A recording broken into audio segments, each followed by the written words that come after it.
नमस्ते साथियों। आज हम हिंदी की प्रश्नावली देखेंगे जिसमें कि हमने मुख्य रूप से जो परीक्षा को टारगेट किया है वो है फोर्थ ग्रेड की परीक्षा। लेकिन किसी भी परीक्षा में काम में आएंगी आपको, क्योंकि इसमें लगभग सारे ही टॉपिक है, सारे टॉपिक के प्रश्न हैं। तो ये किसी भी एग्जाम जैसे यूपी पुलिस हो गया या फिर राजस्थान एसआई हो गया या फिर यूपी एसआई हो गया, तो वो सभी एग्जामों के लिए महत्वपूर्ण कक्षा होगी। तो देखेंगे हमारे पास में पहला प्रश्न क्या है। तो हमारे पास पहला प्रश्न है, वह लड़का चतुर है, इस वाक्य में कितने विशेषण है। आपको बताना है कि इस वाक्य में कितने विशेषण है इसमें, है ना। देखिए, क्या वह लड़का चतुर है, तो वह सर्वनाम है क्या? नहीं है। कि सर्वनाम किसकी जगह लगता है? संज्ञा की जगह। लेकिन यहाँ संज्ञा दी है, तो इस लड़के की क्या कर रहा है, यह विशेषता बता रहा है। मतलब वह क्या है, वह यहाँ पे सर्वनाम में होके क्या है, सार्वनामिक विशेषण है। यह सार्वनामिक विशेषण, तो एक विशेषण तो यह हो गया हमारे पास में। अब देखिए, लड़का चतुर है, तो चतुर भी क्या है, लड़के की विशेषता बता रहा है। तो चतुर क्या हो जाएगा, यहाँ पे विशेषण हो जाएगा। तो ये कौन सा विशेषण है? चतुर। चतुर है गुणवाचक विशेषण।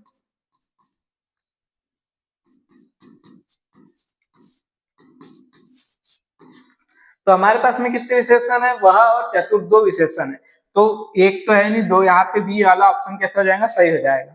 अगला प्रश्न हम देखेंगे।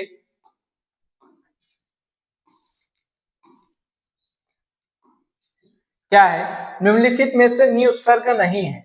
देखिए, यहाँ पे नि उपसर्ग के बारे में पूछा है, लेकिन यहाँ पे क्या बोला? नहीं। इस पे हमको ध्यान देना है। ऐसी गलतियां हो जाती है अक्सर कि हम यहाँ पे नहीं पे ध्यान नहीं देते और देख लेते कि नि उपसर्ग है और पहले में हम सही कर देते हैं।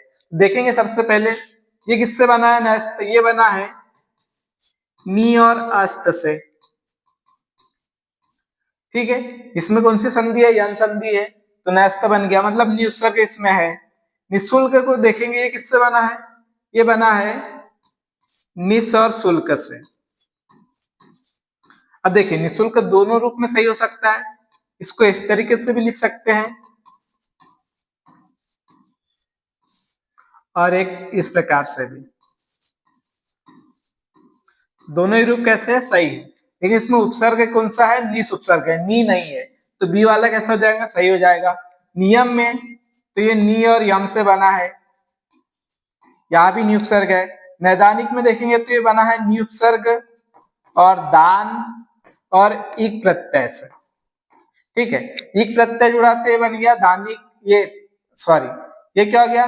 नीस में जुड़ जाएगा तो निदान, और निदान में इक प्रत्यय जुड़ेगा तो ये जो छोटी है ये किसमें बदल जाएगी? ऐ में बदल जाएगी। ठीक है, क्योंकि ई प्रत्यय से क्या होता है? ई का परिवर्तन हो जाता है। तो यहाँ पे भी निउपसर्ग है, तो बी वाले में निउपसर्ग नहीं है। अगला प्रश्न देखेंगे। इनमें से किस शब्द में ईयर प्रत्यय नहीं है? क्या पूछा है कि जो ईयर प्रत्यय है वो किसमें नहीं है। तो देखेंगे, सड़ियल में क्या बना है? सड़ और ईयल,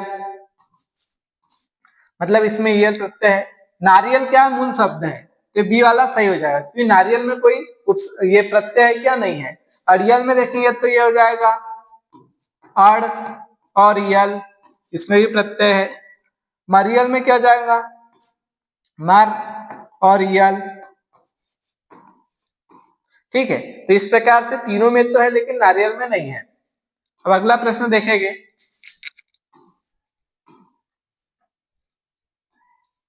देखिए, कौन सी भाववाचक संज्ञा क्रिया से नहीं बनी है?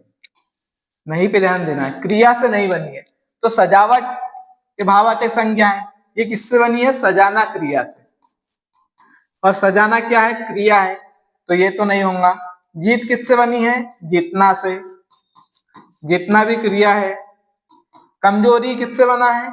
कमजोर से। और कमजोर व्यक्ति, कमजोर लड़का, मतलब कमजोर क्या है? विशेषण। तो ये हमारे पास में सी वाला कैसे हो जाएगा? सही हो जाएगा। और पहुंच किससे बना है? पहुंचना से। तो ये पहुंच, जीत और सजावट, ये तो क्रिया से बनी भाववाचक संज्ञा है। और कमजोरी किससे बनी है? कमजोर। कमजोर क्या है? विशेषण है। तो सी वाला ऑप्शन सही हो जाएगा। अगला प्रश्न देखेंगे। देखिए निम्नलिखित शब्दों में से कौन सा तत्सम नहीं है? तत्सम कौन सा नहीं है बताना है। तस्कर ये तत्सम शब्द है, ठीक है। पक, पक कोई शब्द ही नहीं होता है, क्या होता है? पक्व होता है ना। अगर ये होता तो सही हो जाता, ये कोई शब्द ही नहीं होता तो ये तत्सम भी नहीं है, तद्भव भी नहीं है, तो ये क्या है? तत्सम नहीं है। तो तत्सम है क्या? नहीं है। तो बी वाला ऑप्शन हमारे पास में सही हो जाएगा, ठीक है। बी ऑप्शन कैसे हो जाएगा? सही। ये भी तत्सम शब्द है, बाण भी तत्सम है और दिन भी क्या है? तत्सम है, ठीक है। अब दिन का कोई तद्भव शब्द नहीं है, ऐसे बहुत से शब्द होते हैं जिसके कोई प्रचलित तद्भव शब्द नहीं होते हैं। अब बहुत से लोग सोचते हैं कि दिवस होता है, दिन होता है, तो तत्सम तद्भव कौन से है? तो दिवस और दिन दोनों ही कैसे है? तत्सम शब्द है, ठीक है। जैसे कैसे पता करें कि जिस भी शब्द की संधि होती है उसे वो कौन सा शब्द होता है? तत्सम शब्द। क्योंकि संधि किसमें होती है? तत्सम शब्दों में होती है, तद्भव में नहीं होती है। तो दिन और इस है ना, तो दिनेश हो जाता है, मतलब दिन के साथ संधि हो रही, तो दिन क्या है? तत्सम शब्द है, ठीक है। अब देखेंगे अगला प्रश्न।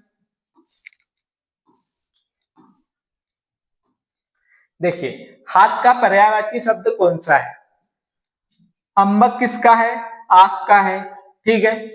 छठपथ किसको कहते हैं? भौरे को। करवाल किसको कहते हैं? तलवार को, ठीक है। और वही बाहु किसको कहते हैं? तो हाथ को। तो हाथ का पर्यायवाची क्या हो जाएगा? बाहु हो जाएगा। अगला देखेंगे।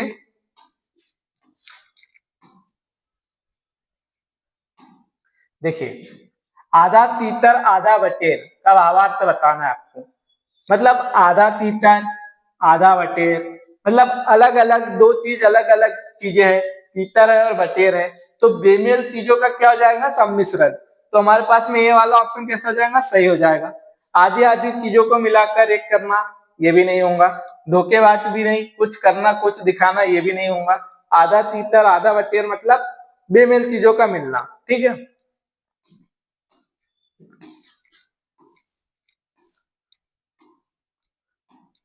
विद्यार्थी का सही संधि विच्छेद आपको बताना है।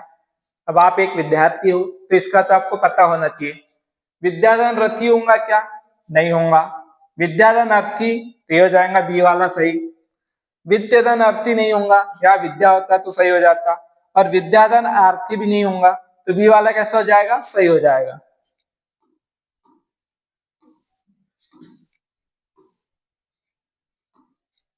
देखिए जो स्त्री कविता रचती है, वाक्य के लिए एक सही शब्द का चयन कीजिए। तो जो स्त्री कविता रचती है, जो अगर कोई पुरुष है अगर वो कविता रचता है तो उसको क्या कहते हैं? कवि कहते हैं। अगर कवि का स्त्रीलिंग पूछा एक प्रकार से, तो कवि का स्त्रीलिंग क्या हो जाएगा? कवित्री। मतलब जो स्त्री कविता रचती है उसको क्या कहेंगे? कवित्री। तो बी सही हो जाएगा, ठीक है। कवि तो जो कविता पुरुष लिखता है उसको कवि कहते हैं। आंसू कवि जो एकदम तुरंत कविता लिख दे उसको आंसू कवि कहते हैं। लेखिका जो स्त्री लेख लिखती है, अगर इसके जगह क्या हो जाता? कविता के जगह लेख हो जाता है ना। अगर लेख का पूछ लेते तब क्या होता हमारे पास में? लेखिका सही हो जाता। अगर वही पूछ लेता कि जो पुरुष लेख लिखता है तो लेखक हो जाता वो। देखिए क्या है? शुद्ध वाक्य कौन सा है? मेरे को तुम्हारी दया नहीं चाहिए। अब ऐसा तो नहीं बोलते हैं ना मेरे को तेरे को, ये जो शब्द है ये शुद्ध मानक हिंदी में नहीं चलते हैं, ठीक है। तो यहाँ पे क्या होना चाहिए? मुझे आप तुम्हारी दया नहीं चाहिए, ठीक है। मुझे होना चाहिए मेरे के जगह। तो शुद्ध वाक्य पूछा है तो ये तो अशुद्ध है, ठीक है। विवाह शायद कल अवश्य आएगी, तो आप बोल रहे हो शायद भी और अवश्य भी। या तो आप बोलो विवाह शायद कल आएंगे, या फिर बोलो विवाह कल अवश्य आएगी, ठीक है। ये दोनों एक साथ नहीं लगेंगे। आपको इस विषय का अच्छा ज्ञान है तो ये सी वाला सही हो जाएगा, क्योंकि इसमें कोई दिक्कत नहीं है। डी देखेंगे। मुझे मेला में जाना है। अब यहाँ पे क्या बोला है? मुझे, तो मेला, मेला नहीं होगा, क्या होगा? मेले में जाना है। मुझे मेले में जाना है, तो ये सही होगा, ठीक है। तो जो शुद्ध वाक्य कौन सा है? सी वाला है, इसमें कोई दिक्कत नहीं है।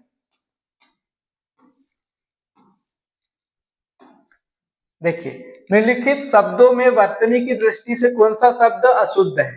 अब आपको बताना है वर्तनी की दृष्टि से कौन सा अशुद्ध है। पुष्पांजलि ये सही है, ये बना है पुष्प और अंजलि से।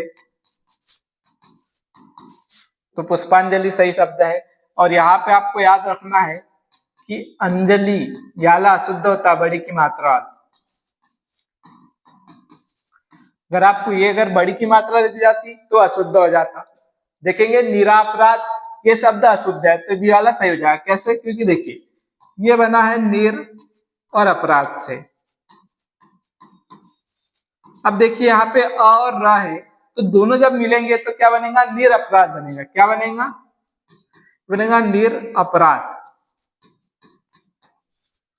जब यहाँ पे आ नहीं है तो यहाँ पे आ कहां से आएगा? नहीं आएगा। तो ये क्या हो जाएगा? निर अपराध शुद्ध होता है तो ये वाला सही हो जाएगा। भास्कर भी सही लिखा है, उज्जवल भी सही लिखा है। अब देखो अगला, सदाचार का विलोम है। सदाचार मतलब कि अच्छा आचार, उसी का उल्टा क्या होता है? सद मतलब होता है अच्छा और कद मतलब होता है बुरा। ठीक है, तो सत का विलोम क्या होगा? कद होगा। तो क्या होगा? आचार नहीं होगा, कदाचार हो जाएगा। तो बी वाला सही हो जाएगा। अपराध भी नहीं होगा, अन्याय भी नहीं होगा।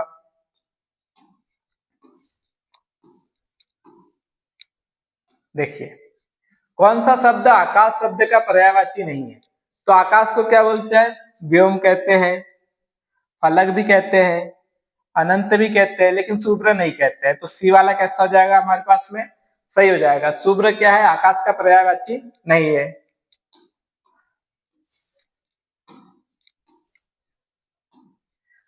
निम्नलिखित में से किस शब्द में आप उपसर्ग का प्रयोग हुआ है? आपको बताना है कि आप उपसर्ग का प्रयोग किसमें हुआ है। तो ये किससे बना है? ये बना है अ और पर्याप्त से। इसमें कौन सा उपसर्ग है? अ उपसर्ग है। अपराध किससे बना है? ये बना है अप और राज से। ठीक है, राज मतलब क्या होता है? कार्य होता है। अपराध मतलब बुरा कार्य। तो ये हो जाएगा बी सही। ये किससे बना है? ये पदस्य में क्या लगा है? अ लगा है। इसमें भी अ उपसर्ग है, इसमें भी क्या है? अ उपसर्ग है। तो ये क्या हो जाएगा? अपरोक्ष बन जाएगा, ये अपदस्य बन जाएगा। तो अब किस में है? तो बी वाले में अपराध में है। तो ये सही हो जाएगा हमारे पास।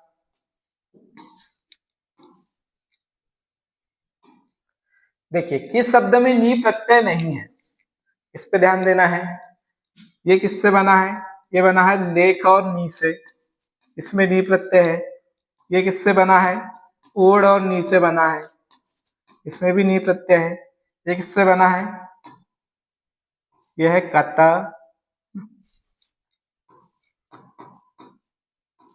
कतर और नी से बना है। और ये किससे बना है? ये बना है अन और सुनी। ठीक है, इसमें नी प्रत्यय नहीं है, अनस अंशु और नी नहीं है, है ना। इसमें क्या है? सुनी शब्द है। और सुनी में भी क्या है? सुनी में कौन सा प्रत्यय है? तो यह सुन शब्द और ई प्रत्यय से बना है। ठीक है, इसमें ई प्रत्यय है, इसमें नी प्रत्यय नहीं है डी वाले में। तो डी कैसा हो जाएगा? सही हो जाएगा।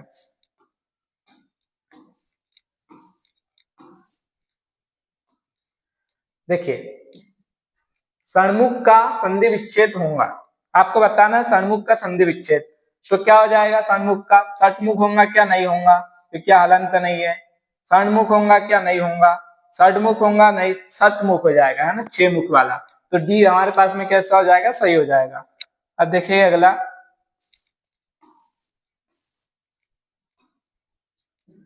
किस वाक्य में अकर्मक क्रिया का प्रयोग किया गया है? आपको बताना है कि अकर्मक क्रिया का प्रयोग किस वाक्य में किया गया है। मजदूर चाय पी रहा है। क्या पी रहा है? चाय मतलब कर्म है। ठीक है, तो सकर्मक क्रिया है। बालक बहुत देर से रो रहा है, तो इसमें कोई कर्म नहीं है ना। ठीक है, बहुत देर से रो रहा है, क्या रो रहा है? ये कोई प्रश्न नहीं बनता है। तो ये क्या हो जाएगा? बी हमारे पास में सही हो जाएगा, अकर्मक क्रिया। अम्मा खाना बना रही है। क्या बना रही? खाना। रमेश पुस्तक पढ़ रहा है। क्या पढ़ रहा है? पुस्तक। तो ये कर्म है, तो ये क्या? सकर्मक क्रिया है। और बी वाला कैसा हो जाएगा? अकर्मक हो जाएगा।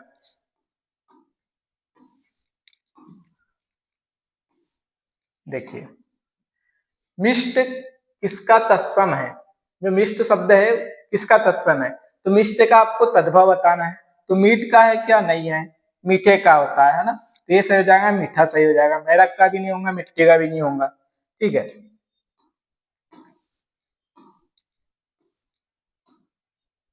निम्नलिखित में से किस विकल्प में सभी शब्द द्रववाचक संज्ञाएं हैं? अब द्रववाचक किसका भेद होता है? जातिवाचक का होता है। जातिवाचक के दो भेद है, एक समूहवाचक और एक द्रववाचक। तो देखेंगे मिट्टी पानी, मिट्टी और पानी क्या हो जाएगा? द्रववाचक संज्ञा, तो ये फर्स्ट सही हो जाएगा। यहाँ पे झुंड देखेंगे तो झुंड और गिरोह ये क्या हो जाएंगे? समूहवाचक संज्ञा हो जाएंगे। ठीक है।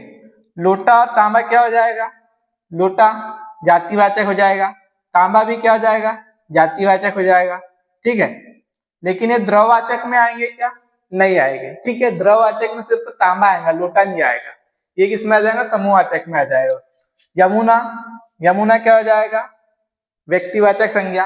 और चीनी क्या हो जाएंगी? द्रववाचक संज्ञा। लेकिन यहाँ पे यमुना व्यक्तिवाचक है, इसलिए ये ऑप्शन गलत रहेगा। ये दोनों ही कैसे? द्रववाचक है, तो फर्स्ट वाला सही हो जाएगा।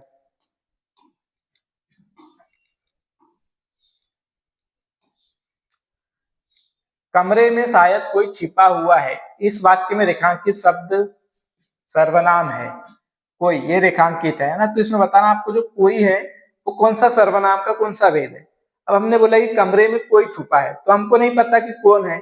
हमने क्या वो कहा? कोई छुपा है, मतलब हम निश्चित है क्या? नहीं है, अनिश्चित है ना। तो निजवाचक होगा क्या? नहीं होगा। संबंधवाचक नहीं होगा। प्रश्नवाचक नहीं होगा। क्या होगा? अनिश्चयवाचक हो जाएगा। ठीक है, क्योंकि हमको पता नहीं कि कौन छुपा है। ठीक है, ये हमारे पास लास्ट प्रश्न था। तो ऐसी प्रश्नावली मैं आपके लिए लेके आऊंगा प्रतिदिन जब तक आपकी एग्जाम है। 20-20 प्रश्नों की प्रश्नावली हम सॉल्व करते रहेंगे। धन्यवाद।